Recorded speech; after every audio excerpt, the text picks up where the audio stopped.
Hello students, let's see this question. The question says the value of Kp1 and Kp2 for the reactions this. X is giving you Y plus Z first reaction and A is giving you 2B second reaction are in the ratio 9:1. If degree of dissociation of X and A are equal, then total pressure at equilibrium in first and second reaction are in the ratio. Clear. आप ये मान लीजिए कि आपका जो first reaction पे जो partial pressure है उसको हम P1 बोलेंगे और सेकेंड रिएक्शन के लिए जो partial pressure sorry total pressure है वो P2 होगा। टोटल प्रेशर बोल रहे हैं P1 P2 क्लियर। और रिएक्शन 1 के लिए जो डिग्री ऑफ डिसोसिएशन है फॉर एक्स रिएक्टेंट वो अल्फा है और सेकेंड रिएक्शन के लिए जो ए का डिग्री ऑफ डिसोसिएशन है वो भी अल्फा है। डिग्री ऑफ डिसोसिएशन क्या होता है कि टोटल नंबर ऑफ मॉलिक्यूल्स में से कितने मॉलिक्यूल्स आपके डिसोसिएट हो गए, टोटल अमाउंट्स में से कितने डिसोसिएट हो गए। ठीक है। सो यहाँ पे केपी का रिलेशन दिया हुआ, तो केपी जो होता है पार्शियल प्रेशर के टर्म्स में इक्विलिब्रियम कांस्टेंट होता है। सो पार्शियल प्रेशर आपका क्या होता है, partial pressure of ith component क्या होता है, mole fraction of ith component multiply total pressure. और आपका जो मोल फ्रैक्शन होता है वो होता है number of moles of the ith component upon total number of moles. ठीक है। सो हमें इस तरीके से पार्शियल प्रेशर निकालना है। सो अगर मैं पहले फर्स्ट रिएक्शन को देखूं तो x is changing into y and z है। सो समझ लीजिए कि t इज इक्वल्स टू 0 पे इसका नंबर ऑफ मोल्स 1 है, y के 0 है, z के 0 है।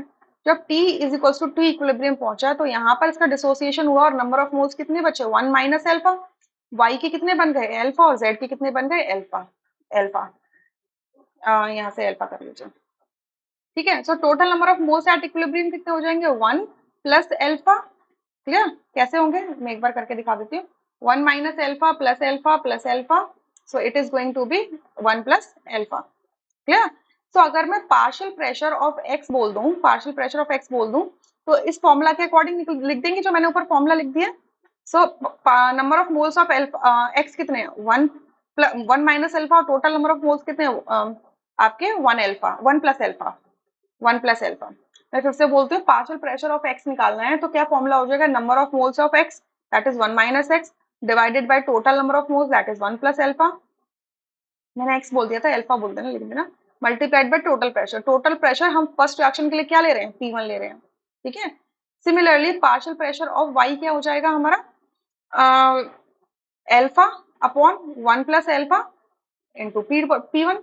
और similarly partial pressure of z क्या हो जाएगा, alpha upon 1 plus alpha into P1। Clear. अच्छा इसी तरीके से अब हम दूसरी रिएक्शन के लिए देखते हैं। मैं यहाँ पर दूसरे कलर यूज कर लेती हूँ। ये हमारी दूसरी रिएक्शन है। Clear. That is A is changing into 2B। So at time 0 पर इसका जो नंबर ऑफ मोल्स है वो 1 है। ठीक है। टाइम 0 पर जो A के जो नंबर ऑफ मोल्स है लेट्स से इट इज 1 और 2B के कितने 0 है।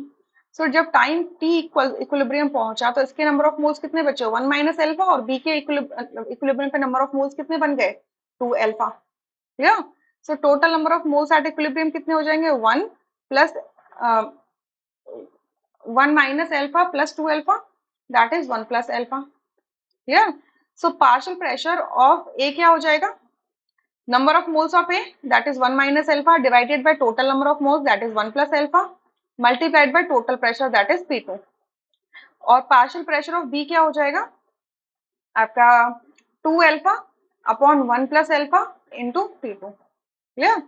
तो अब हमें KP और KP1 और KP2 का रिलेशन दे रखा है दैट KP1 अपॉन KP2 क्या है, 9 अपॉन 1 का रिलेशनशिप है। ठीक है। ये 9 अपॉन 1 दे रखा है। सो मैं इसे क्या लिख सकती हूँ that Kp1 is equals to 9 times of Kp2।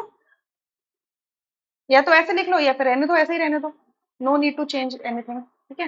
तो Kp1 को मैं क्या लिखूंगी, फर्स्ट रिएक्शन के लिए जो Kp1 होगा वो क्या होगा, partial pressure of x multiply partial pressure of z sorry partial pressure of y multiply partial pressure of z divided partial pressure of x। ठीक है। Partial pressure of y multiply partial pressure of z divided by partial pressure of x।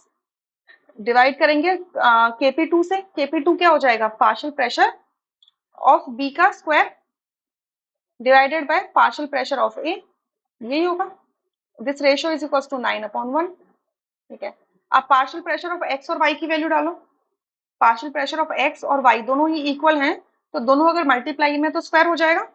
तो क्या बनेगा यहाँ पर, मैं यहाँ पर लिख देती हूँ, क्या हो जाएगा, एल्फा अपॉन 1 प्लस एल्फा का स्क्वायर, इसका स्क्वायर, इसका स्क्वायर और P1 का स्क्वायर, ठीक है, divided by partial pressure of x.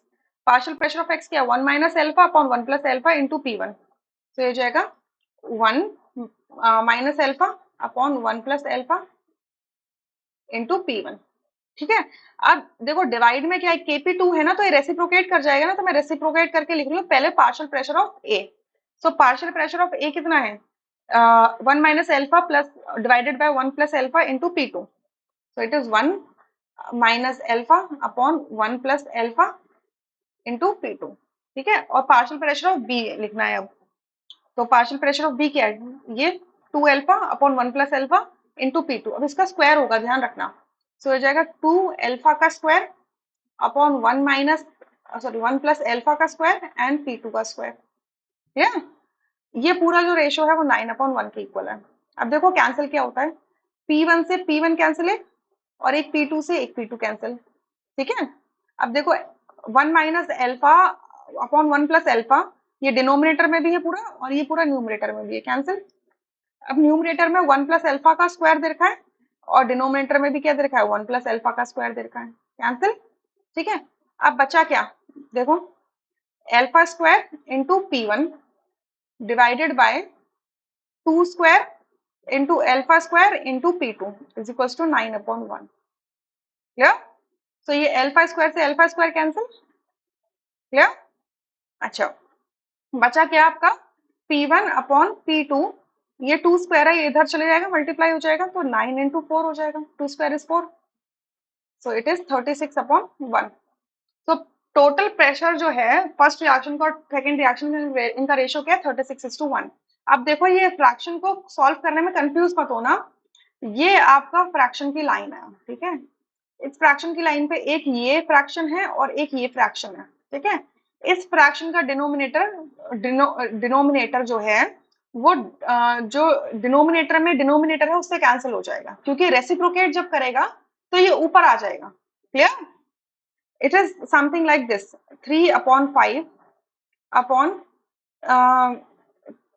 2/7 multiply 2/7 divided by 4/5, ठीक है। तो मैंने क्या किया, देखो 2/7 से डायरेक्ट 2/7 कैंसिल हो गया, दैट इज दिस वाला, ठीक है।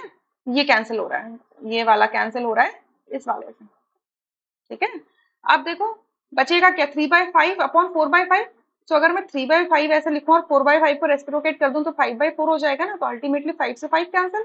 मतलब जो न्यूमरेटर में फ्रैक्शन है, न्यूमरेटर के फ्रैक्शन का डिनोमिनेटर और डिनोमिनेटर के फ्रैक्शन का डिनोमिनेटर एक दूसरे को कैंसिल आउट कर देते हैं, क्योंकि रेसिप्रोकेट हो जाते हैं, क्लियर। तो ये डायरेक्टली करें, सो आपका यहाँ से फोर्थ ऑप्शन करेक्ट होगा, rest options would be incorrect. I hope you understood this question really very well, thank you.